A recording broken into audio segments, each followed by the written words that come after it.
Over the past 200 years, just two things have slowed the UK's... I feel like I need to go like, over the past 200 years. Over 200 just years. two things have slowed the UK's ever-growing population. War and, for a couple of years at least, the 1970s Labour government. On Tuesday, however, the Office for National Statistics released data that shows this relentless upwards trend, as old as the Union itself, shall I salute here, is about to come to a screeching halt. By 2054, the population will peak at 73.5 million. For a moment, like a breaching whale, it will remain at this zenith before plunging downwards. By the end of the century, we will be merely as numerous as we are now. Holy shit. Within 100 years, it is possible there will be fewer of us than there were at the end of the Second World War. A decline of 20 million people from highs. Woo! Oh my god.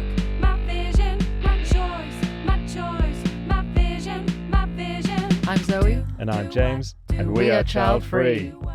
Hey, lovelies. Hey. Where are we now, James? We are in kind of central Spain. Yeah. We're back on the road. Back on the road. It's lovely here, but it's been raining. Yeah, that van life with bad weather is not so cool. So yeah, today we just woke up. It's grey weather, rain, clouds, and yeah, we might have a few days of this perhaps, but you know, we're not complaining too hard. We're from the northeast of England. This is pretty much our bread and butter as regards to weather. So yeah, I think we've been made soft though. We were like, this is the coldest we've been in 6 months or something. Yeah. Which, hey, that's privilege speaking. Yes, I know. So, I know. We're not complaining. Yeah. No. We deserve a bit of shitty weather. But if you hear a little pitter-patter on the van rooftop, that's just pronatalist tears. Oh God, I wish. Yes, please. Well, that's what we're talking about today, right? Birthrate panic. Oof. Let's panic, guys.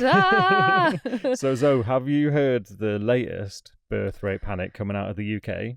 I mean, I thought I had. It's all a catastrophe, right? It's all women not having enough kids. Planet's gonna somehow be destroyed in a matter of, I don't know, seconds if we don't start popping more kids out. But please tell me, what are they talking about now? Yeah, it's always that. It's always some version of that. Right. What the news that came out was that the death rate is higher than the birth rate for the first time. Oh ever. My God. Can you imagine? How are people sleeping at night? How? It does sound like an existential threat. Like, surely it does if you just give a shit about yourself and your country. No, but isn't the human race headed for extinction? I mean, maybe we should be. We're not very nice people. If I was looking out, you know, if I was an alien floating by checking us out, I'd be like, Jesus, they have this incredible planet and they're just destroying it. I mean, yeah. Well, I don't know if we have time. We're not. We're trying not to. I don't know if we have time for that today. I don't disagree with you, but this sent me down like a bit of a rabbit hole into the discourse, and yeah, it's kind of a run through of something that we're going to speak about later this year at Storyhouse Childless in September in Chester in the UK. Yeah, if you don't know about Storyhouse, there'll be a link in the show notes. This is an incredible event which has been running for a while now. We've been told many times to try and make it, and we were, because of our travels, we never were in the UK when it was happening. And then they reached out and asked if we would speak at the conference. So we were like, right, we are making this happen. And I just can't wait. I mean, there's something about when we meet Childfree folks, they are incredible people. It takes a lot of guts to choose a path that society doesn't want you to choose. So that means that, yeah, the people that we meet are incredible, and to be able to go and be surrounded by even more and just talk about all of the things that affect our lives. It's just going to be a really cool thing. So yeah, if you can make it, if you're in the UK, come along. It would be wonderful to see you. I'm also going to be taking portraits there as well. So we're going to be sitting on a bunch of panels. I'm going to be speaking to Childfree men. Zoe's going to be talking about community, and we're going to do the keynote speech, which will be some version of what you're about to hear about birth rate panic. And it is called Storyhouse Childless, but it's for child-free people as well. And more child-free people are attending and also showing up to speak as well. So it's nice that the communities are coming together. Yeah. And we wanted to speak about something that affects both all camps, of us. all of us. Like whether we've chosen to have kids or whether we've gotten there out of circumstance or infertility, or actually, even if you've had kids, right, you will be stigmatized in some way by this kind of birth rate panic. Oh yeah, absolutely. So let's get into the story of the week when it comes to this.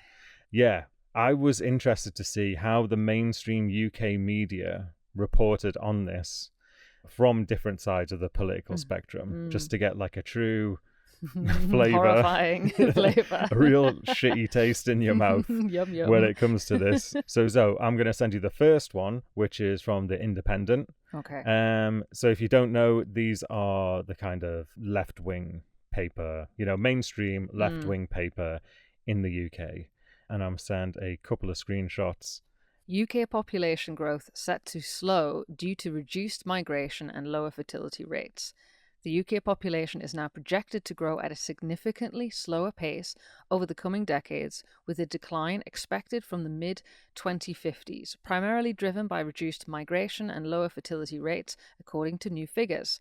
This marks a notable revision from previous estimates, which had anticipated sustained growth for much longer.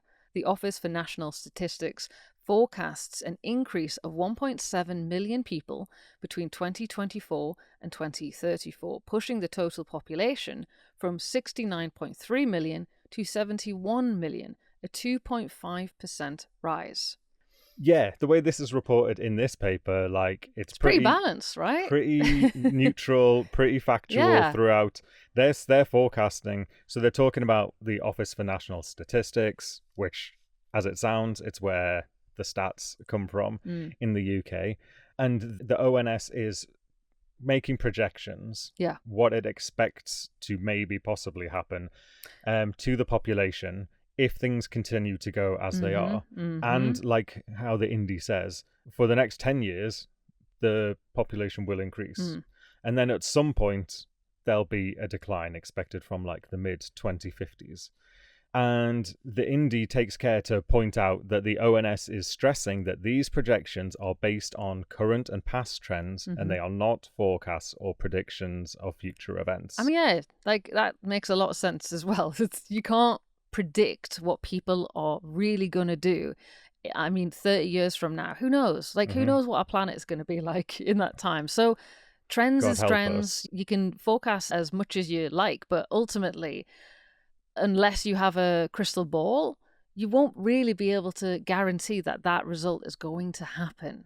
100%. And there's a great podcast from Population Balance with a sociologist called Philip N. Cohen, which I'll link to in the show notes, who explains he's looked at the demographics of this birth rate stuff, and he points out that basically projections like this, because they're based on trends that change all the time, they're basically useless. Right. So certainly not a cause for concern. Yeah. And if you're reading the left-wing papers in the UK, you probably won't be too worried about it.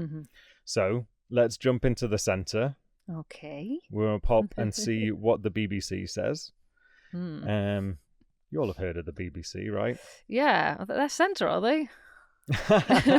Well, okay, that's what they say they are, but this I guess this, so I was looking at mainstream media, and mainstream media in the UK and the US and probably lots of other places skews rightwards and conservative, right?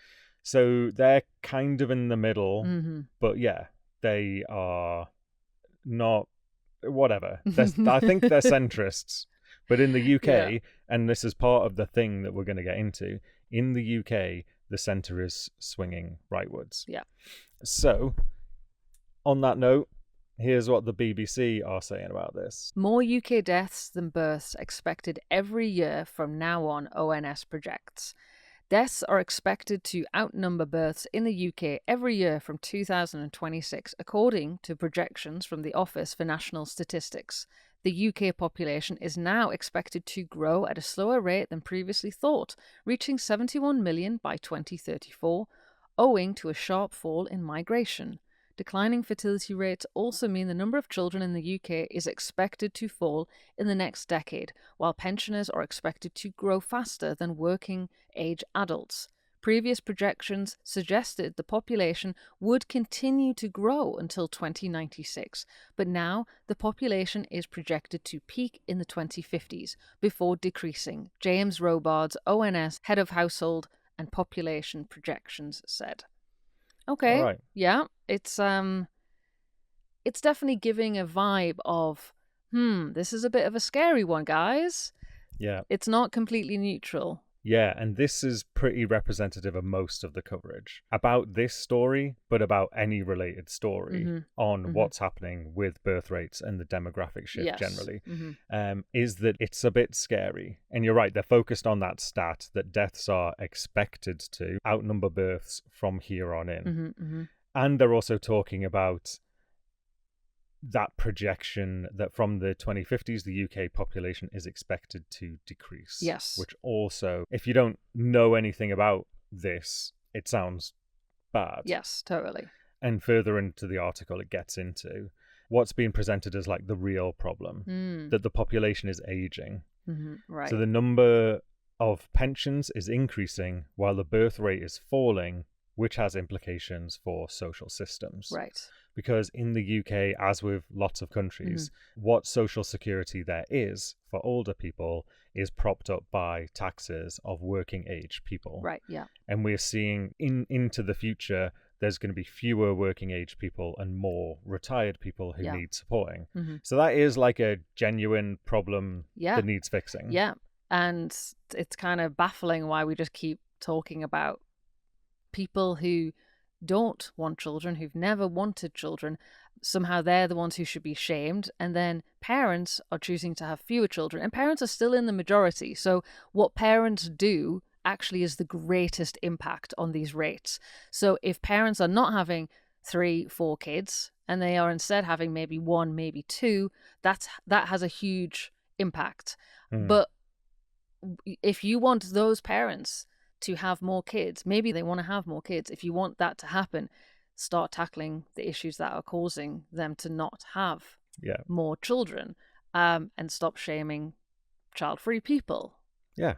And so, as ever, Zoe's way ahead of all this, and she is... It's hard to keep a button on it. It's hard to not... Yeah, we've been working on this project since 2017, and James and I can see the media escalating these articles. When we first started this project, I don't remember seeing articles like this really. Maybe one a year, you might see one, but now multiple every few months, it feels like they're coming. Yeah, and especially like this one is interesting because it's a slightly new wrinkle. Like having the sort of death rate in there is a new thing. Right. Which is what prompted me to look into it. Because you're right, because every month or so in our country and other countries, there'll be reports that like the birth rate's falling. Well, bro, the birth rate's been falling. Yeah. That's not news. That is the status quo that you need to get used to. Yeah, if we're comparing the rates to the past. Yeah. Okay, lovely. I mean, I'm gonna keep my mouth. Yeah, which has made like just by being child-free advocates. Yeah. Now we are experts on the birth rate, right? Which, as Zoe was saying, is basically none of our business. Yeah.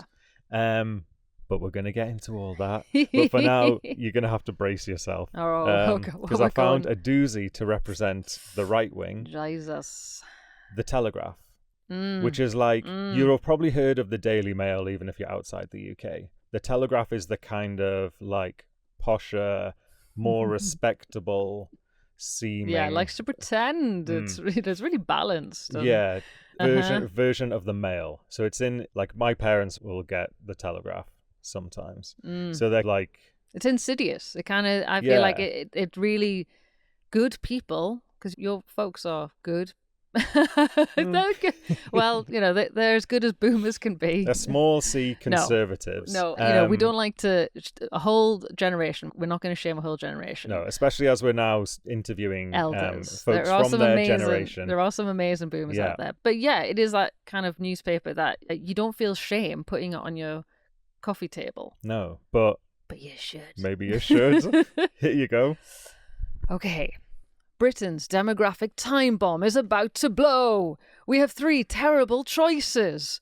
A dramatic reversal in the UK's growing population means our country is on track to become older, smaller, and poorer. Wow. Okay. Wow. You're right. Okay. When I found this article, because I was like, I'll just go out there and try and find an article. I literally, you might have noticed this, like when I was quietly working away on this, I literally laughed out loud. I mean, when I started reading it, you have to, because I was like, this is madness. You'll have gone fucking insane. And this was written by their data editor. This is the guy who's there just to present the facts. Oh yeah, like real neutral dude. It's just wild. This is why it's so important to get news from lots of different avenues. Like you all are right now. I mean, unbiased. This is completely unbiased. Completely unbiased. No, but we are. We were at choice, right? Yeah. James is giving me the side eye. What do you... Okay. I mean, you're going to hear our point of view. I know. That's the whole point. I know. But our point of view is on personal autonomy and a woman's right to choose, which I think is pretty good way to think. But anyway, but yeah, absolute bollocks. Having these kinds of titles in national media that people read, no wonder there's huge division between child-free and parents. No wonder parents think that we are a problem in society. They believe, according to these titles, that their country is about to be destroyed. Yeah. And basically child-free people are the problem. Yeah, I mean, the good news is that child-free people aren't about to specifically be blamed for this, but the Telegraph is pointing fingers. So how about, could you read these paragraphs I sent to you? Over the past 200 years, just 2 things have slowed the UK's... I feel like I need to go like, over the past 200 years. Over 200 years. Just 2 things have slowed the UK's ever-growing population. War and, for a couple of years at least, the 1970s Labour government. On Tuesday, however, the Office for National Statistics released data that shows this relentless upwards trend, as old as the Union itself, shall I salute here, is about to come to a screeching halt. By 2054, the population will peak at 73.5 million. For a moment, like a breaching whale, it will remain at this zenith before plunging downwards. By the end of the century, we will be merely as numerous as we are now. Holy shit.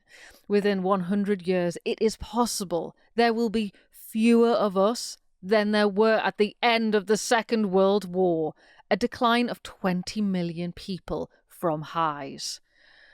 Such projections are dramatic, representing a statistical volte-face. Volte-face. Volte-face. That's like an about turn, but because he used the French there, he's real smart. He's smart and serious. Volte-face on estimates supplied only a year ago. According to the previous figures, the population would have reached 76 million by 2054 and continued to grow steadily before stabilizing in 2100. It's hard to even fathom 2100. It feels like a future I can't even imagine. Bro, we'll be living on the Fury Road, right? By then, Jesus. Even just seeing that, I'm like 2100. What? Yeah. Okay. Are we going to be? If you're worried about what's going to happen if we're alive by then, then I think you're actually being less dramatic than I am. Right. Of course, these new figures may also come to be questioned. But for now, they are as accurate a picture as we have of the future shape of the country. And that picture reveals the countdown on this nation's demographic time bomb has just been dramatically shortened. Woo! Right? Oh my God. I don't know. If someone read that Jesus, like you would be feeling, I don't know, in the worst depression ever. I know. I feel like I want for Storyhouse, maybe we should just have you do a dramatic reading of Telegraph stories about birth rates. Seriously, it's just wild. It's wild that these people get to print whatever insanity they want. Just whatever message you want, just go for it. Yeah, if you want to cause panic, go for it. No worries. Yeah. Wild, absolutely wild. You'll find the numbers to support it. And yeah, they're reporting with such confidence, like, this will happen. This is the future. And of course, these new figures may also come to be questioned, which is quite canny, because it's like, well, we're saying this is going to happen. And then as soon as we say this is going to happen, people are going to point out that they're only projections. And it's like, well, we said that you'd say that. And it's like that defense that you build into your argument. Yeah. Jesus. Right? Yeah, they did. I mean, they said it's dramatic. They are being hella dramatic. It's very dramatic. And that idea of a time bomb waiting to go off, we're going to come back to that later. Okay. That's an interesting turn of phrase. Yeah. Also, there's this presentation of this ever-growing population as linked to the destiny of our country. Right, yes. And only threatened by war, and something they saw as equally devastating, the Labour government of the 1970s.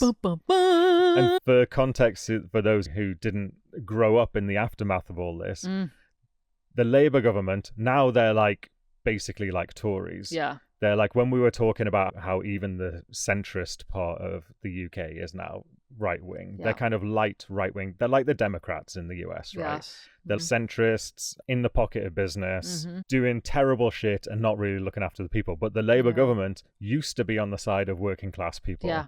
And that's what the Telegraph is having a big fucking problem with here. Yeah. It's heartbreaking because where James and I are from in the UK, Newcastle, that's a working class, like, Labour stronghold for years and years. And to watch what's happening in our country where, now Labour, they aren't looking out for the average person. They don't care about jobs or social services. They're just moving more towards the right, just like the Democrats are. Yeah, and it's not working because there are populists who are so much worse than the folks in the middle who are gaining ground by actually, for the first time in a long time, speaking to working class people. Yeah. I mean, they're filling their heads with lies and hate. Yeah. But it's working. Yeah. And but for the Telegraph, this is what they're fixated on. Yeah. And there's this deliberate focus on the union, the country. Yes. As if Britain and everything that's great about it is under threat. It's so gross. Yeah. So gross. It's beyond gross. And hiding just behind it is a lot of terrible racism and colonialism. And we'll dig into that a little bit. We will, absolutely. But also, what jumped out to me, that image of the breaching whale. I mean, motherfucker, like, this guy wants to be the next Herman Melville. That's with the wild idea of us reaching our zenith, but that's about to come to a screeching halt. And so there's this framing here of our past population growth as normal and good. Yes. And kind of also they're building like a moral thing into it as well. Yeah. And we've got more on that later as well. So we're going to dig into all of this stuff. Interesting stuff coming up. So what's really going on here? I mean, Zoe was railing against the boomers before. No. She really hates the boomers. No, there's a certain group of boomers that look out for themselves. Hashtag not all boomers. Not all boomers. It's just like anything. There's good people and there's bad people. And sadly, there's a lot of folks in that generation that they had really good times, lots of job stability, could buy a house with one salary. Could have a bunch of kids. Could have a lot of kids. When you have stability, you have kids. Yeah. And that's why we had a baby boom. And that generation, it was a good time for them. Mm-hmm. We live in a completely different time now. And that's the frustrating part about reading these articles and this kind of shaming. What it is, it's shaming people for either not having kids or having too few kids. And it's just, how can we do that in a vacuum? You just can't. You have to look at the world that we live in right now, and you can compare it right now. And when you do that comparison, it's a no-brainer why people are not having lots of children or why they're opting out. Yeah. Hold that thought. Holding. So, in this case, this is all about the boomers, right? Because of what you just mentioned, the baby boom, that whole generation is defined by their parents having a lot of kids. Yeah. So the birth rate shot up after World War II and has been falling from a peak since. Yeah. So that's one thing that's happening. But the second thing that's happening is that all of those babies who were born, they are now retiring and dying. So they're causing the death rate to go up. Yes. And they are, for want of a better word, the problem here, in that they are the aging population. Right. So they're the reason we have more pensioners than ever, because there were a huge population who have all retired. Right. Which is something, hey, we're not going to have to worry about. No, Our generation right? won't have to worry about shit like that. You what? But that's why. So like, you have this falling birth rate from when they were born, and now this rising death rate of when they're dying. And there's such a huge population that is like swinging the demographics of the UK. Yeah. And similar things are happening in the States and all over the world as well. So I was like, okay, let's look at the birth rate. I promised we were going to look at the birth rate. Let's look at the birth rate. Let's look at the birth. Do you want to explain the difference as well between birth rate and fertility rate? We're going to get into it. He's done all the prep. He's done all the prep. Let's do that now, because I'm about to show you a graph with the headline, Fertility Rate Hits Record Low in England and Wales. And these are stats up to like 2020. Okay. But as we were talking about earlier, you could have seen a report like this pretty much any time from, I don't know, from like 1990 onwards, because it's still going down. So it's going to be hitting record lows all the time. Right. But yeah, this is reporting on the fertility rate, and that's the average number of children that the average woman would have over her lifetime. Okay. That's the number that's always reported on. And they talk about the replacement rate of 2.1. So the idea is that the average woman gets married usually to a man. These are all very heteronormative, very like traditional concepts. Oh, yeah. And then they have kids, and they have 2.1 kids. Yeah. And it's 2.1 because we need the population to replace itself. Yes. I mean, the 0.1 is in there because actually they would like a little bit of growth, eh? Yeah, that's and you can't have 2.1 children. No. But if every couple had 2 children, the population would sustain itself. Yeah. So if we had 3, we're going to be growing. Yes. Yeah. And if you have 3, then one couple is allowed to have an only child. But I mean, they're still going to be made to feel bad about it because these things become like the norm. Shamed no matter what you do. Yeah. Yeah. Have a look at this graph, please. Fertility rates hit record low in England and Wales. Total fertility rate of women in England and Wales from 1938 to 2020. So yeah, tell us what's happening with the line on this graph. I mean, looking at that graph in 1940, it was just around 1.6, 1.7. So it was around the same rate as we're at round about now. So what actually, to me, that graph says is that we had this anomaly almost. We had this like crazy burst. Yeah. The baby boom. And then it's gone back down, and it's gone back down to what we had. Now, obviously, lots of things have happened over this period of time. We got access to contraceptives, women. I'm sure we're going to talk about that. So lots of things have come in that affect how many children you have, or if you have children. Yeah. But this graph just shows me that they go up, they go down, they stabilize, and yeah. Yeah, 100%. That's what I was going to point out, is that like in 1938, where this graph starts, we were below replacement rate. Yeah. And we had to have a world war to basically boost the economy and boost the birth rate. Right. And that's what this graph is showing to me. It's not showing a decline. It's showing that there's a crazy breaching of a whale of population that peaks around mid-60s and then falls off. Yeah. So that's what the graph's showing. But it's always, they're always going to compare to the time when it was at the highest, because that's what they want.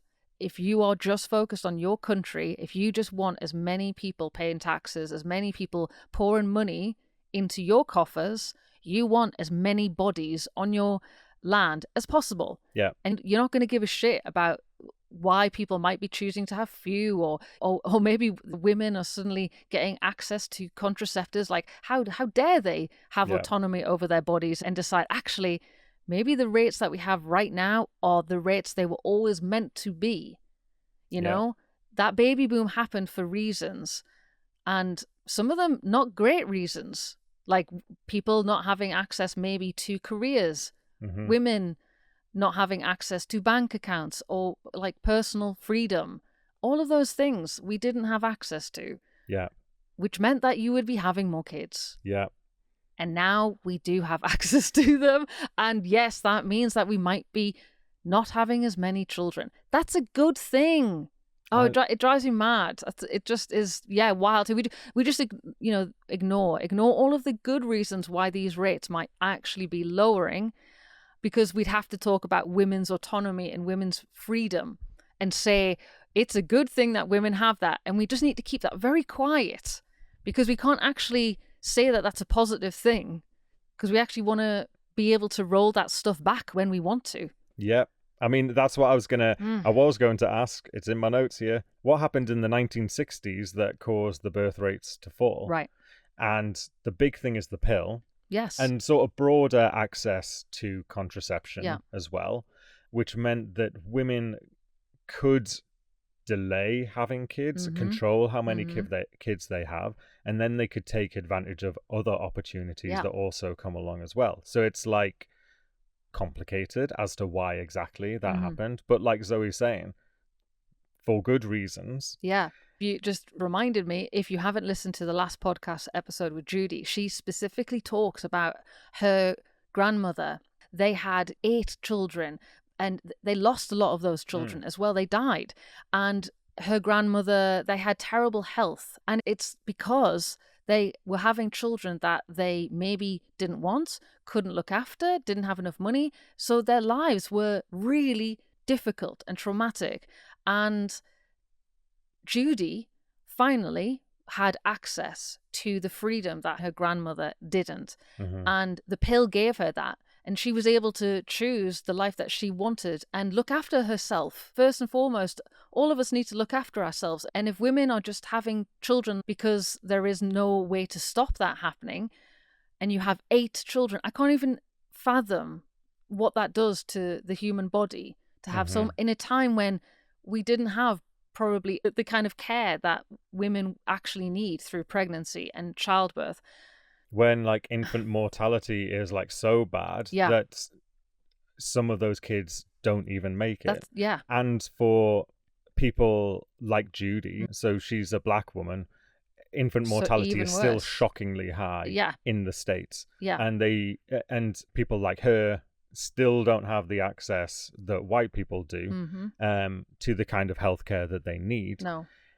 But at least she has access to contraception and has the freedom to decide what to do with her life. She was going to take that chance and run with it. She was going to take that opportunity and never let it go, because I think it gets me emotional thinking about it, because it's so easy for me to live in a world now where I have that autonomy. I mean, it's still being attacked. I still face pushback, but I think of all the women who didn't have that, who they didn't have the lives that they wanted to have. They were trapped in relationships that were hurting them. They had to see their children dying, or they had to have children and they didn't want children. And I don't think we even can comprehend what that does to a person. And that generational trauma seeps through and down, and we are still living with that. Women are still living with that. And, you know, we can't ever be complacent, because there are people who want to send us backwards. There are people who are looking at women now having this kind of autonomy and freedom and going, this is a problem for us. If women have this autonomy, then who's going to do the unpaid labor that our whole system is set on? Who's going to look after the children to allow men to be our leaders? Like, all of it, everything that our world is right now, it's on the backs of women's unpaid labor. Yeah. So our freedom is a real problem to the people at the top, and they will try and take us back there. Yeah. Sorry, don't apologize. It's this is it just hurts my heart to think how throwaway these people who write these articles and these politicians and media outlets, and they just don't give a shit about us, and they just don't give a shit about anyone but themselves and getting their money. Then I hate to do this to you. Oh God, what else have you got? But so we have a graph from the Daily Mail. Jesus, okay, let me just prep myself. But yeah, funny that you were talking about how it's a problem for some people that women now have freedom and opportunity. Because lots of folks, including the editors of the Daily Mail, don't think that's a good thing. Right. And so there's this graph, which is from an article which is talking about the crisis of the UK fertility time bomb. That language, honestly. Yeah, Zoe, what are we looking at here? So this is number of live births, England and Wales, 1838 to 2023. So yeah, 1840, it's basically at the lowest. Yeah. So it's around I would say 480,000 live births. It trends upwards until what looks to be World War One, and then it takes a real dip down. Yeah. And then after that war, we go back up again. Then we hit a dip again from World War Two, and then it goes back up. And basically, it's going up and down. After that World War Two, it has peaks and it has troughs, and it basically goes down to on this graph I'm seeing around 600,000 live births. Oh, this is when coronavirus pandemic began. Yeah. Right. Okay. So it's interesting to see. It's not the fertility rate; it's the number of live births. So it's like just the raw numbers, and you see each time we have a world war, it like really drops. It drops and then it goes because the men are overseas fighting and people aren't having kids. Yeah. Then they come back and they have kids. Yes. And then it peaks burst again. Yeah. And that's like basically what kind of kick-started the baby boom. Right. As well as all of the like post-war like economic boom times as well. And it made it possible for men to earn a lot of money, women to stay at home and raise more kids. And yeah, there's one label that you missed off there. The Abortion Act came into force. So this is looks like 1970 or 1969 or something. 1967. 1967. So it comes in, and then basically there's a real dip there. So the live births go down, right? Because women are able to access reproductive health care, and they're able to decide how many children they want in their families. Yeah. And we know as well, it's actually mothers who have the most abortions. This is another fact that just gets hidden away, because mothers also use abortion. This isn't just for people who don't want kids. This is for people who want children, have children, but they want to decide how many they're able to have in their family, because we should all be able to decide that. Like, we all, it's such a simple thing. But I think the Daily Mail probably disagrees with you, because they're just showing this graph and saying that this is a crisis. This is a problem. There's this look what abortion's doing. Right. There's this fertility time bomb. Yeah. And they show you World War One, World War Two, the coronavirus pandemic, and the Abortion Act. Right. All negative things, aren't they? All national crises as well. And so as a sidebar, I looked at the Abortion Act, and basically this made it lawful to have an abortion up to the 28th week if 2 registered medical practitioners believed in good faith that the continuance of the pregnancy would involve risk to the life of the pregnant woman or harm her physical or mental health or that of any of her family members. So it's actually just for if there's a problem with the pregnancy. Basically. Right, okay. And this law... This was the law in the UK until last year. Yeah, it's wild how far behind we actually are with giving women and people with uteruses bodily autonomy. We've known this obviously through doing the project.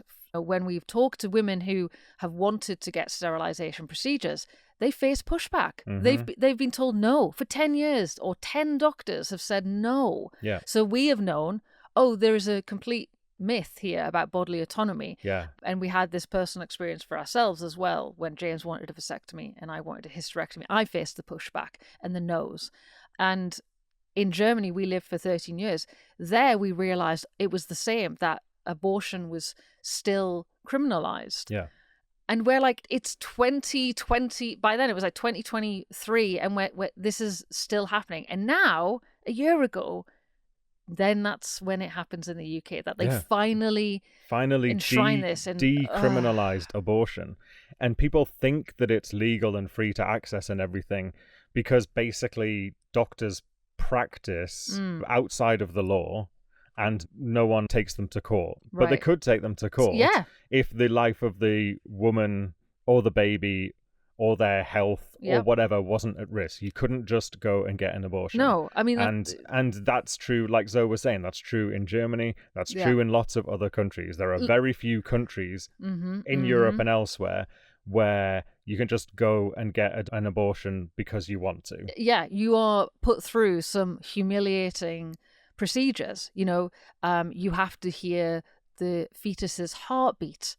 I think in Germany, we know women who have actually had to leave Germany and go to another country to get an abortion. And this is in a so-called progressive country that people, if they live outside of a city, maybe there's only one doctor for miles and miles who might perform abortions, you are the person who has to pay for that and take the time out of your job to go and maybe travel abroad. I mean, people have no idea how backwards all of this still is, because we still haven't given women this actual bodily autonomy. No. And we're the ones who have to fight against it every time we have to go to a doctor. And we need this in our laws now. Yeah.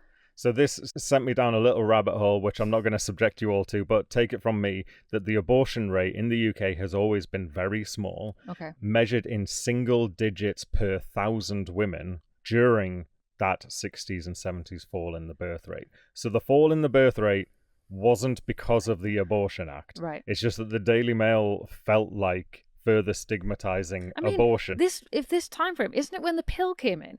Yeah, I mean, that is the truth, yeah. That's the truth. But it's when the pill came in and when people actually were able to choose, yes. Right, but generally, the pill has good PR. You know what I mean? Yeah. Probably even amongst Daily Mail readers, people would agree that the contraceptive pill is good. Yeah. But abortion, I don't know about that one. I mean, this is like making me really... It's giving it to me in a very clear way that you can put out whatever message you want with whatever data you can get, because you can create a graph, pop on whatever you want in those areas and make the data support your argument, even if the causality it's not there. Like, and we've got this a lot because we live in an era of misinformation, and there is so much misinformation out there, and people use data and they're able to just jimmy it into, whatever they want to support. And if you don't do the research yourself, you could look at a graph like this and go, wow, okay, yeah, and totally buy in to this messaging. To the idea that we are facing a fertility crisis, and that one of the reasons is because people can get abortions. Wild. And this was published before abortion was decriminalized. And propaganda like this won't have fucking helped. Yeah, no. So... No, and we're seeing, obviously in the US, reproductive healthcare and rights completely rolled back. Roe versus Wade, when that was overturned, we all felt it around the world. I think it just showed us how tenuous we are only as free as the political party that's in power at that moment wants us to be. And in a very quick time, you can be rolled back into, now you just don't have access to contraceptives or abortion. Now you don't have access to a bank account. Now you don't have access to these jobs, because actually they can put out whatever message they want, but ultimately they can change the laws in whatever ways they want. Yeah, we're watching The Testaments. That came into my Handmaid's Tale came into my head.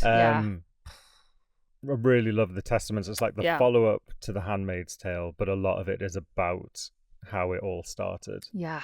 And this is how it all started. Right. exactly. That's the scary shit. There's a coup and the government is overthrown, and basically the powers that are then in place want women to go back in time. And it's all caused by fertility issues in the first place. Mm-hmm. And that's the thing, the worry that I have is that, when you start seeing these articles increasing and you start seeing the division being sowed by the people in power, that they want people who are having children, who are quote unquote doing their duty, to look at people who are not having children and say, you aren't pulling your weight. We have a shit world because you aren't doing your duty. Instead of actually going, we all get to decide what our lives look like. Yeah. That's the worry, is that when you actually get the people on your side, if you're a far right party in power and you get to use messaging like this, and you get to actually get other people, just normal people who might have actually been pro-contraceptives, been pro-women in jobs and careers, suddenly thinking, well, now the world is crap and shit, and we actually might be doomed because of the people over there. I mean, it's the same old scapegoating tactics we see all the time. Yeah. All the time. Instead of looking at the top, at the billionaires, we look at the most vulnerable people, or we just look amongst ourselves, fight amongst ourselves. And it's so sad that, it's just feels like it's increasing. Yeah. So it feels like time for a check-in with reality. Okay, please. Yes. So, like I was saying, basically there was a huge baby boom, and after a big boom, you get a bust, right? What goes up must come down. Right. And so the birth rates continue to fall because women continue to benefit from the reproductive freedom and increased opportunities that basically started in the 1960s. Mm-hmm. And the babies who were born just before then, they are retiring and dying. Yep. And so I've got a note here that's important to remember that, like Metallica said, I know, wow. my lifestyle determines my death style. Yours! How did you get that crammed in there? But so proud of myself. I love it. Watch, if you need something different after this, a palate cleanser, go watch Some Kind of Monster. An amuse-bouche. But our birth rate determines our death rate. Got it. Love it. Right? Well done, my dear. Well done. Which all seems perfectly logical and natural, even, right? So why are we shocked? Because we treat the baby boom as the natural order of things, and the way things are and always have been and always should be.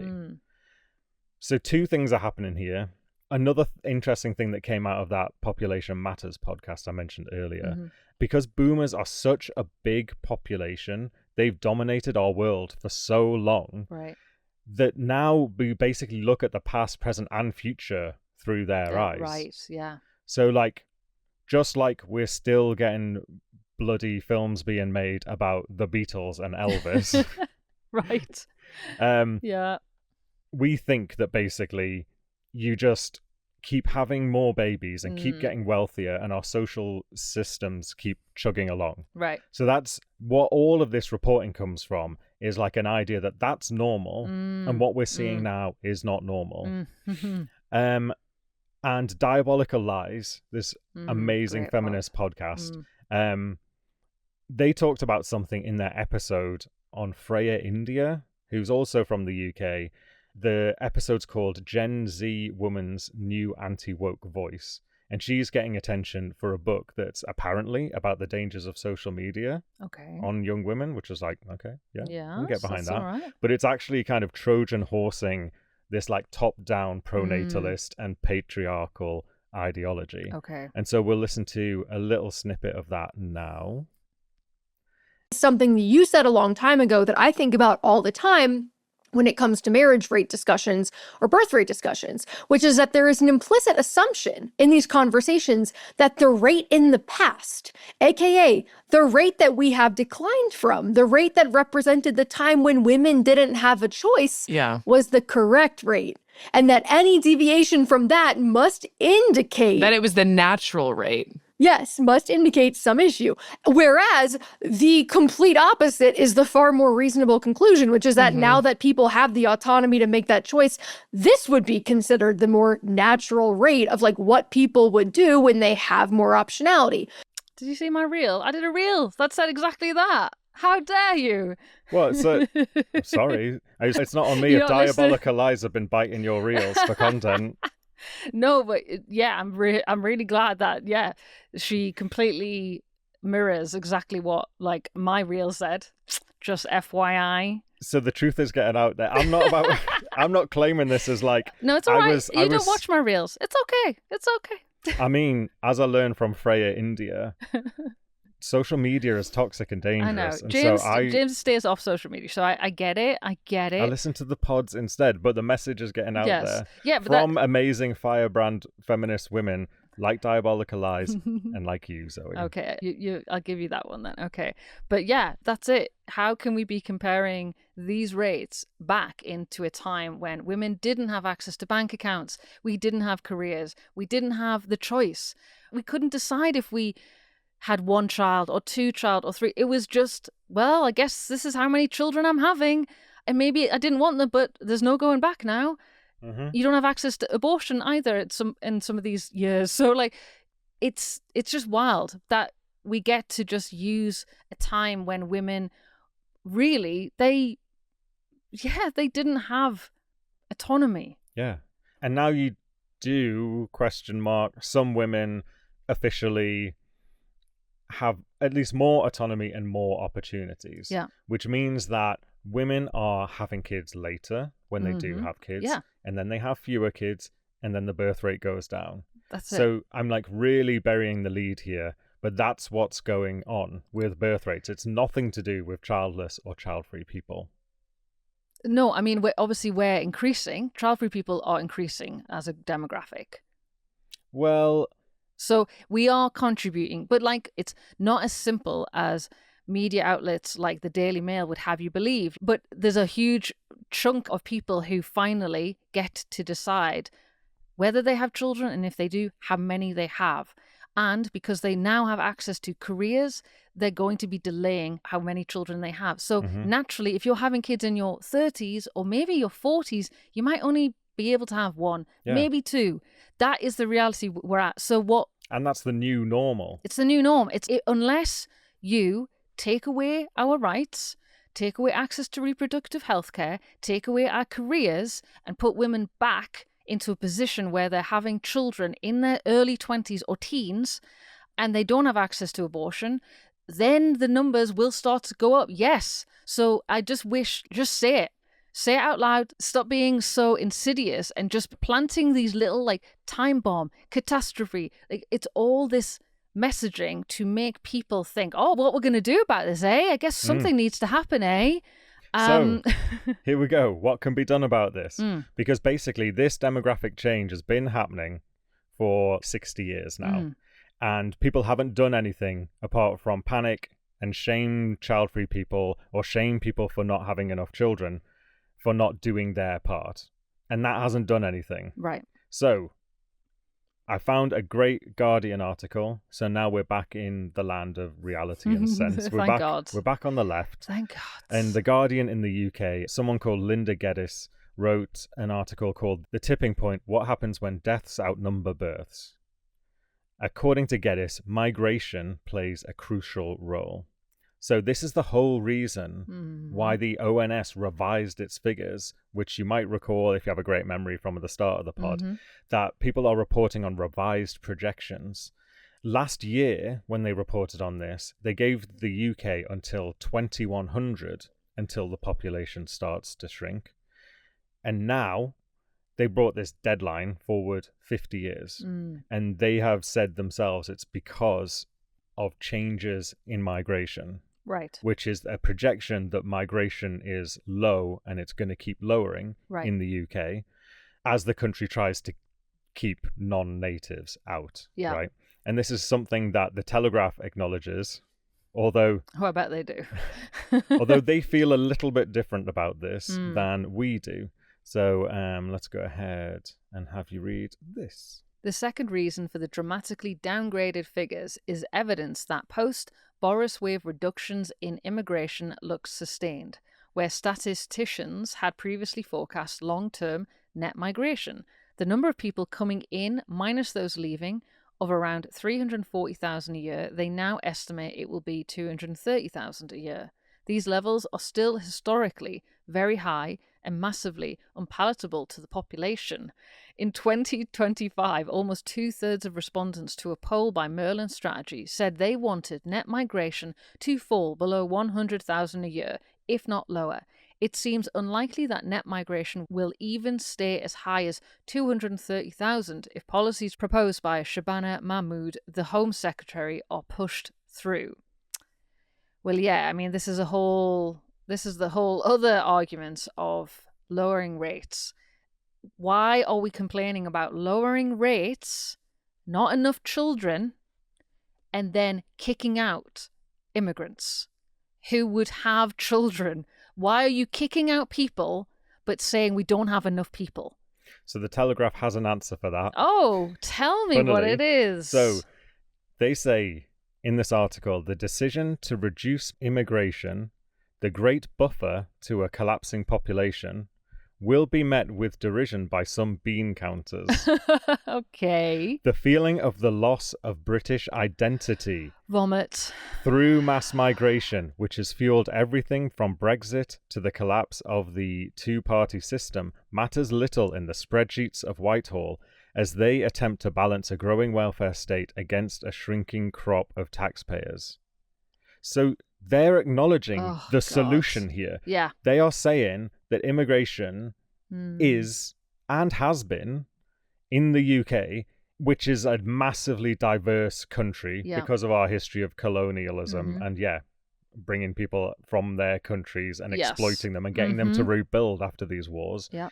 That is what has been the buffer to our collapsing population. They acknowledge that. They don't like it, though. No. Because the important thing to them is the feeling of the loss of British identity, which I would be like, fuck white. off. You mean white. Yeah, because we like is what you actually mean. Because we were like in a coffee shop in Lisbon the other day, and the guy was so nice, and he was like asking if we were from England because he's Bangladeshi and he has tons of family in England, and I was like, yeah, where I grew up, most people were Bangladeshi. Yeah. And you know what? The food was fucking great. Yeah. The people are lovely. Yeah. And that's the British identity. So here in this article, the word identity is doing a lot of work here, doing a lot of heavy lifting. It's a real dog whistle about the great replacement theory.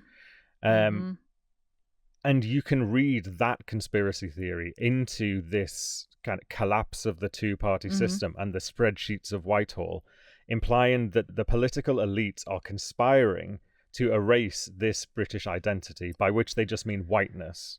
Oh God, it's beyond gross. And we just had local elections last week as well, and sadly, Reform UK, who are the far right party, basically took most of those, and people are voting for these kinds of ideas. Now, I know it's because people are really struggling.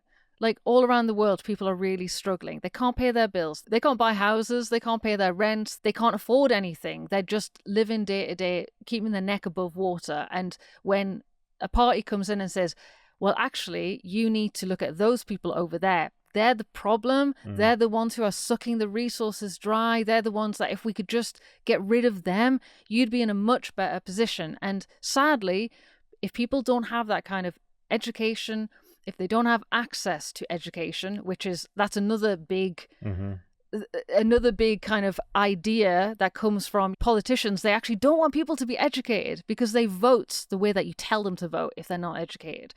So after Brexit, sadly, I realized that you can convince people of anything that you want to if you make them scared enough, if there's still that racism bubbling underneath, and as people don't want to accept it, but it's still there. And until we actually confront this, talk about it, people are going to vote in this way, and they're going to vote against their best interests. That's the most depressing thing as well. and against the country's interests. Yeah, because these articles is propped up by incredible immigrants who come over and do the jobs that we won't do. And not just those jobs. We're being told there aren't enough workers paying enough taxes to prop up the aging population. Mm-hmm. So get more workers. Yeah. So wild. So if you put all that like white nationalism aside and look globally, because we're hearing similar, if you're in the US, you're hearing a similar thing about immigrants in your country. Mm-hmm. And this is happening the world over, this like rise of right-wing populism, scapegoating the most vulnerable people, like Zoe was saying earlier. The people who are not the problem. Not the problem. Not the problem. And all the while also talking about how the birth rate's falling. Mm. Make it make sense, people. Make it make sense. So I was curious, and I was like, if you look globally, do we, I think of, the human race, humanity, do we even have a problem? So the replacement rate is 2.1. Mm-hmm.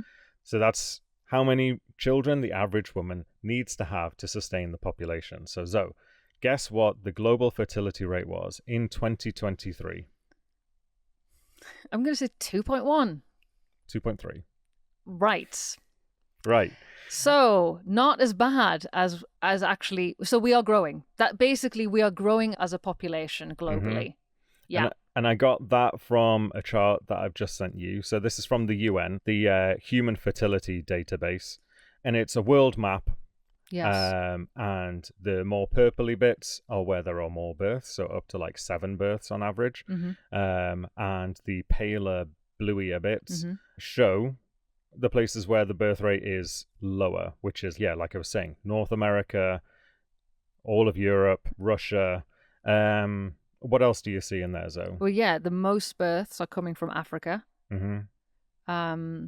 And like towards the east, right? Yes. So like old Soviet Union, but like outside of Russia. Southeast Asia. Yes. Mm-hmm. Yeah. This is what actually, people are worried, aren't they? Mm-hmm. Certain people are worried that it's the wrong people who are having kids. Yes. Wrong in quotes. Yeah. And that's the horrific thing about all of this. All of these articles, what they're not saying is actually they're worried that the wrong people are having children and we need to, quote unquote, fix that. Yeah. And that's the truth, right? So we have enough children worldwide to sustain the population. Yeah. But they're the wrong kind of children. Yeah. The wrong colour. And the way our system is set up, enough is never enough. No, endless growth. Yeah, that's what our system needs. Endless growth on a finite planet. Mm-hmm. How does that make sense? I have no idea. We only have a certain amount of resources on this planet, but no, let's just continue to exponentially grow as a population instead of thinking about what have we got on this planet and can we grow to a never-ending figure?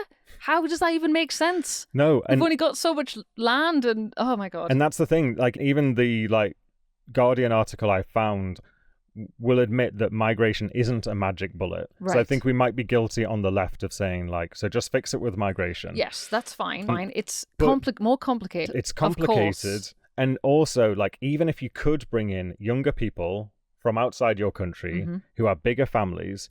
Those people and their children also age, will live longer than ever because of medical advances, and will require support. Yeah. So like you were saying, the way things currently work, in order to support those people when they're old, we need even more children born to successive generations. Like literally endless growth. Yeah. And nothing else will allow us to survive under this fucking crazy system that we built. Yeah. And what really jumped out for me, I think this is the last time we go back to the Telegraph. Thank God. Even they talk about the great post-war demographic Ponzi scheme. Okay. And I was like, that's exactly what it is. Yeah, no, it's like those MLMs where someone at the top benefits. What's an MLM? Oh, multi-level marketing. Oh. Like LuLaRoe or... Well, you're going deep. I don't know. Man, I listen to... more culty pods than you do. So it's like a Ponzi scheme is the illegal version. Yeah. And MLM marketing, if you have a product inside of it, right, then it all suddenly becomes legal. I see. But what you're actually doing is the person at the top recruits people to a level below that. It's a pyramid scheme. They do it again. People below them who have to pay up Yes. to them, and then those people recruit people below them who buy stuff in bulk, and that money goes up the line. Right. And so what you're actually doing is not selling more products. I mean, the people at the bottom have to worry about that, and they can't because the products are shit. But it all works and really enriches the people at the top because they are exploiting the people below them who are exploiting the people below them. And that's what we have a system built on, basically, is extraction and exploitation. And instead of thinking about creating a new system that isn't built on endless growth, extracting resources from our planet, like why can't we think of a different system that is about sustainability, that is a slower system, that isn't, built on capitalism's back, that allows us to live and not just be like cogs in a machine? Because I think that's what all of us are feeling at the minute. We're just cogs. We're just here for the pleasure of the people at the top. And if they just want more babies to create more wealth for them, that's what they're gonna demand. And I'm really happy that we're seeing more of a movement of people going, actually, you know what? Fuck that. I am going to look after myself. And truly, I don't see that as selfish. I think we have to look after ourselves, especially when there are people who just want us to follow the plan, follow the script. It makes them billionaires. And they don't want people to ask any questions about, like, why am I doing this? Or, like, why should I have more kids? Or whatever. Why should I stay, trapped in this cycle? And more people are waking up. Thank God. More 100%. People are waking up. And the powers that be are recognizing that. And they are terrified. They're scared. Yeah. And some of them, like Putin, are straight up coming out here and demanding more soldiers for his death machine. And so that was reported quite recently. He was like saying that people like rewarding people for having like 8 children or something. Right, which is what the Nazis did, by the way. Yeah, a specific number than the Nazis came up with. And for the same reason, to like build this huge population so that then you can go out and dominate the other populations. And other countries don't quite have like worldwide domination on their like in their plans, but it's part of the same thing, which is like there needs to be more of us and fewer of them, like just in case. Right. And I mean in the US, like Trump has literally called himself the fertility president.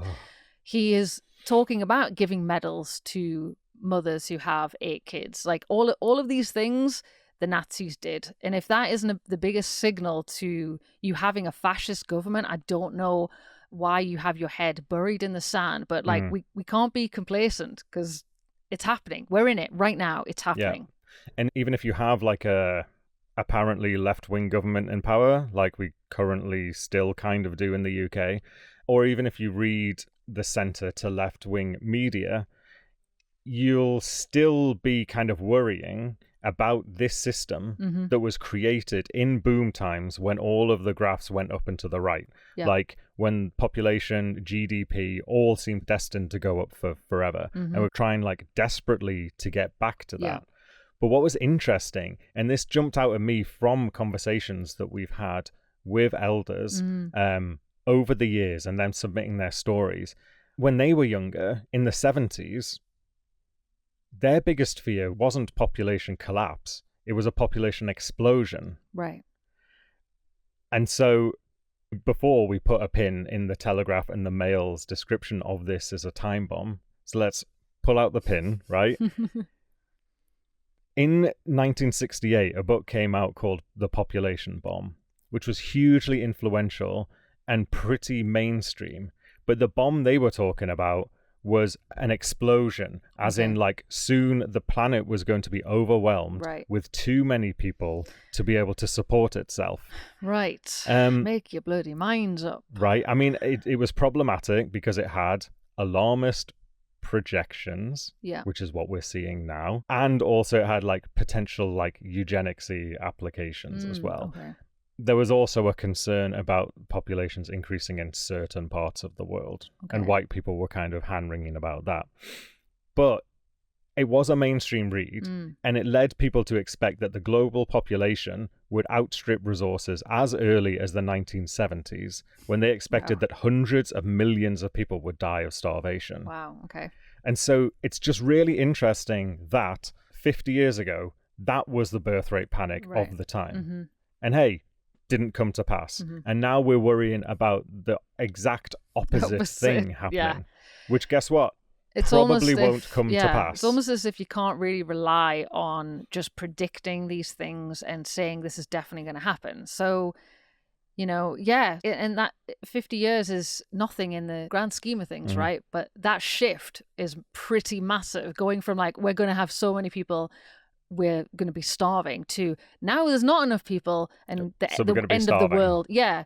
Only in 50 years that has had a massive shift. So, yeah, I mean, trends are going to be trending. Trends be trending, panics be panicking. But also there's a problem in here, right? Yeah. There's no denying that the birth rate's falling, people are living longer, the current systems aren't set up to support it. So is there anything we can do about this? I got a few ideas. Yeah, Zoe's got some ideas. We had to cut out of the pod, jumping the gun on the full end of the podcast. I'm a future thinker. She was and projecting. I'm a podcast destroyer. I'm sorry. Projecting the end of our podcast. So carry on, James. So Zoe, do you want the good news or the bad news first? Well, okay, let's end on the positive. So hit me with the bad news. All right. So the bad news, in quotes, it's the bad news, is that there's no way to reverse birth rate decline. Okay. I'm all right with that. Yeah, I mean... Our planet is crumbling under what we're doing to it right now, so less people has to be... And let's get this right. Less people from the countries that are impacting our planet the most negatively has to be a good thing. So James is wagging a finger in my face. But in a good way. In a good way. In a supportive way. That's what I mean. In a yes. But I could be giving it a no. Because you're still jumping. I'm jumping. I need to get someone who doesn't know about this shit to talk to for these. I'm sorry, I'm so bloody informed. Too woke. Okay. It's, so basically you can't make people who don't or can't have children have kids. And you don't want to, right? You would not want to. Horrifying to force people who don't want kids to have them, because that hurts the children and it hurts the person having the children. And so generally your society would be horrible. Just bringing unwanted children into this world. I can't think of anything more crueler than that. And so... I mean, and that's if you care about. Some people don't. For some people, the cruelty is the point. And so for some people would outlaw child-free propaganda. Like Russia, Yeah, or pursue forced birthism by trying to roll back reproductive freedoms. America. But that doesn't work anyway. No. Even if you could do it. Because even if you could somehow get child-free and childless people to have kids, those people would have children below the replacement rate, because that is what everyone does these days. And so you still have the same problem. Yeah. Like, you're just punting it down the line. We're just adding more people to later on support. We're like producing people now who can support that aging population, but who will become a burden themselves soon enough. So of all the available solutions that we have, the only ethical and effective one, which Zoe mentioned ages ago, is to support people to have as many children as they want. It's like, duh. But because you should be doing that anyway, right? Not because it works. Because those policies, we know that they are limited in their effects. Exactly. Like in Scandinavian countries where mothers get the most support, people also still have fewer children later on, because that's just how we live now. That's it. So you can maybe slow the birth rate decline, right? But you can't reverse it. No.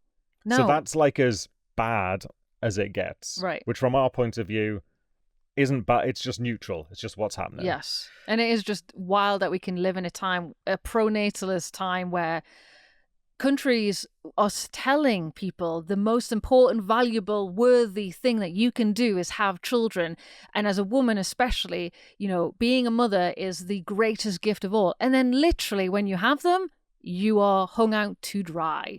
I think that's the most disgusting thing, is that messaging it bombards us daily, every day. And then you actually look at the support that is given to women who have children, and it's just crushing. It's just, yeah, how do we expect people to choose this as a life path when it hurts you? It hurts you to have children. In today's world, like women, they are still doing most of the domestic labor, most of the childcare. They're basically doing 2.5 times their partner in the workload still. Why would you add that onto your life then? Why would you, hurt yourself? And I feel really terrible for the people who want kids as well, because they have to make this decision. Do I have kids and live in a world that basically isn't going to support me to do this thing and make my life harder? Or do I not? And do I grieve that loss as well? Like, this is a horrible position to put people in. 100%. Yeah. Good news? Please. Please. So the good news is the only problem that we really have is a broken system built on outdated assumptions. The global population is not in decline. Yeah. It's only in decline in places where the biggest problem, like you were saying, is overconsumption. Yeah. So fewer British or American or Northern European children is good for a planet where many are dying of starvation or whose lives are at danger because of climate change. Right. And so population balance in their studies also had this kind of frightening stat, which is the poorest 50% of the global population contribute just 10% of carbon emissions, while the richest 10% emit more than 50% of total emissions. Horrifying. And so what's happening is actually in countries where that consumption is out of control, people are kind of regulating themselves, or at least the norm is changing, and we're having smaller families. And that's a good thing. Yeah. Yes. And so the worst thing that you can do for the planet right now is, if you're in the West, is have a child like that. And that people don't want to have that reality. They don't, because we're told that having children is the most valuable, important thing that you can do. And people don't want to hear that them bringing a child into this world and just having unchecked consumption is actually destroying the planet. But we have to be able to talk about this. We talk about not taking flights, but going vegan. We talk about, recycling. We talk about all of these things that actually hurt the planet. But it's like hush hush on having children. Let's not talk about it. And I just don't know why we are not able to have these open, honest conversations. I mean, for sure, it shouldn't be about shaming families. It should be about shaming our governments, because they are the ones who at any point in time, they could get billionaires and tax them. They could make sure corporations aren't polluting our planet.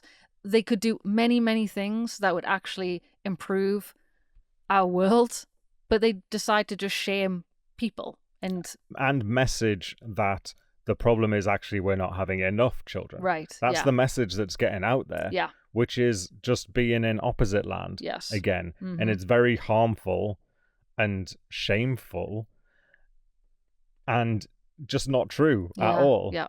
And so, like, that's kind of all I've got for now. Like, I didn't want to come here with any solutions. So if you came in to hear like a solution to this problem, I don't have it, because it is very complicated. But what you can't really, it's almost like the solutions don't matter to me as much as what we have to stop doing, the things that are actively destroying our planet and hurting people, which is forcing people to have kids they don't want, creating a very inhospitable planet, which means people are going, do I want to have kids and bring them into this world? Can I afford to have children? Actually, you know what? I had one, and that's really, like, childcare was more costly than I could ever imagine. In some countries, childcare, it costs more than what you're earning in your salary. So people are having to make huge, horrible decisions about what can they actually do in their lives to get them the things that they have wanted and are told that they should do, but then realizing that it's actually going to hurt you as well. It's putting people in an impossible situation. So whatever we're doing, we need to stop doing those things. And to be honest, you could do anything else right now, and it would be a better solution than shaming people and forcing people to have kids they don't want. Yeah. And I also think that and taxing the billionaires is one pretty good I mean, solution. Also do that. I've brought that up to my dad before, who is a statistician himself and, you know, a part-time Telegraph reader. And he's really into the status quo, and he'll point out the problems with doing that, including problems that, like, well, they'll just leave. Like, they'll take their ball and go play elsewhere. Tell them to go fuck off. They can fuck off. And also, that... I'd rather live in a world that actually was fair and equal. And if Jeff Bezos is not paying as much tax as I am, I would say that is an absolutely barbaric system that we are part of, and it needs to be stopped. I'd rather he went and go and fuck off and live on his shitty little whatever planet he wants to create. Oh no, that's Elon, sorry.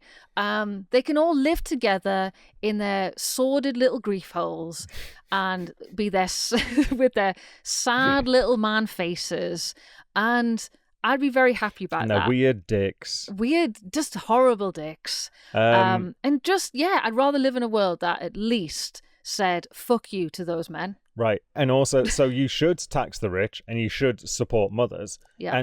But you should not do those things because you expect to reverse the birth rate as a result. No. Do them because they're the right things to do. Yeah. And also, there's this thing that happens when people have these kind of systemic critiques. They get like thrown back in our faces because we don't have like simple alternative solutions at hand. But we're not the ones who are responsible for keeping our countries safe, the economy ticking over, the population happy and healthy. Yeah. And besides, it's not our problem. No. So child-free people, we're always being blamed for the falling birth rate, but we're not the reason why there are fewer kids being birthed, right? And also, like, the people blaming us, they love to point out that we're not doing our duty, that we have no skin in the game, we have no stake in society. But if you want to make me feel like I have no skin in the game, then I might just take my ball and fucking go home, right? Yeah. Like, I'll leave you to it. But I'm out here pointing out what's actually happening. Yeah. And that is a service. That's what I can do, as well as not having kids. But that's not why I don't have kids. No. So all that we're asking is that when we say we don't want to have kids, people don't turn around on the news, in the government, in the fucking comments, and be like, oh, you're not doing your part. Or like, if everyone thought like you, we wouldn't have a population, blah, blah, blah. But I haven't said at any point in this, don't have kids or have fewer kids. We're saying that the falling birth rates aren't necessarily a problem. They highlight a problem, which is that our systems aren't working, and we need to do something about that. If you have the will and want to look at alternatives, fucking be my guest. But mic drop. I felt like I ran out of steam. But we can call that a mic drop. But what's not happening is risk of population collapse. Not happening. No, we will destroy the planet before we ever get to a point of not having enough people on it. The rate that we're going. Or destroy ourselves. Yeah. Like, the good news, bad news of this part is that the bad news, we might destroy ourselves. The good news, hopefully the planet survives.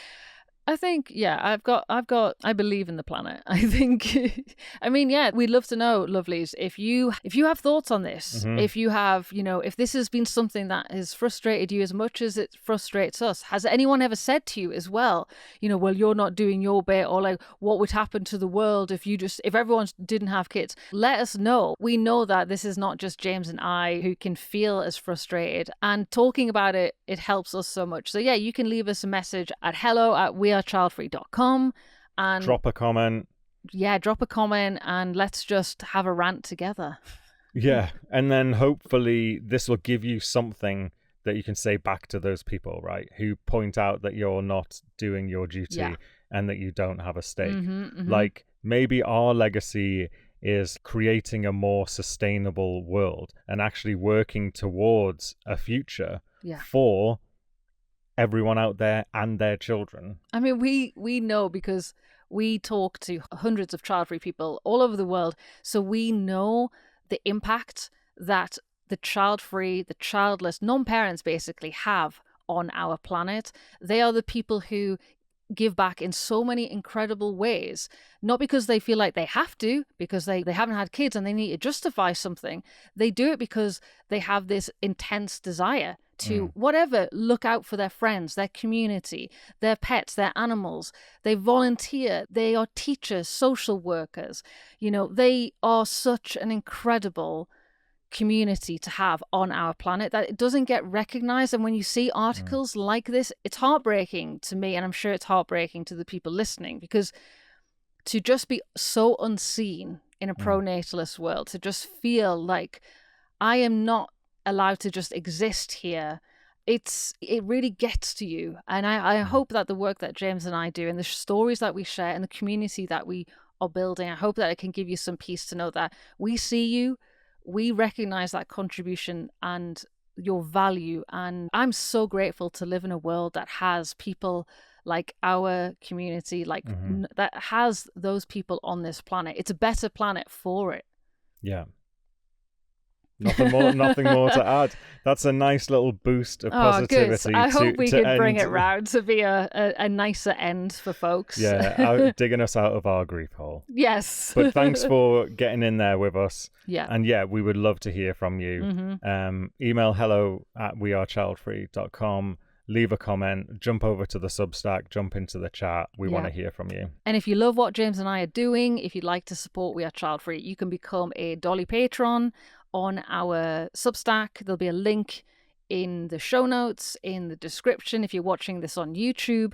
And you can do that because this really it's a movement, and we need our community's support to keep sharing the stories and keep putting this message out there that child-free and childless and non-parents' lives, they matter. They really matter.